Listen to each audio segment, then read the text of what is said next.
কি হয়েছে জয়েন? কাঁদছো কেন তুমি? কি হয়েছে তোমার? রিয়া, আমি মনে হয় হেরে গেলাম। আমি আর পারতেছি না, এত কষ্ট করতে আমি আর পারতেছি না।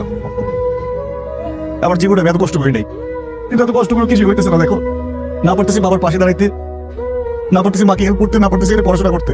যখন টাকা পয়সা ছিল, টাকা পয়সার এত তুচ্ছ তাচ্ছিল্য করছি, এখন বুঝতেছি এক একটা টাকা ইনকাম করতে কতটা কষ্ট করতে হয়। সবসময় তো বাবা টাকা পাঠাতো, খরচ করতাম, কিন্তু টাকাটা কোত্থেকে আসে, কিভাবে আসে, এটা কখনো মাথায় আসতো না।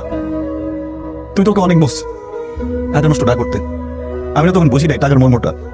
সবসময় ভাবতাম মাথার উপর বাবার ছায়া আছে, বাবা আছে, টাকা পাঠাবে। আসলে একটা মানুষের জীবনে বাবার ছায়া না থাকলে তখন বোঝা যায় বাবা কি ছিল। দেখো, প্রবাসী জীবনটা অনেক কষ্টের। প্রবাসে এসে টাকা রোজগার করা অনেক অনেক কষ্টের।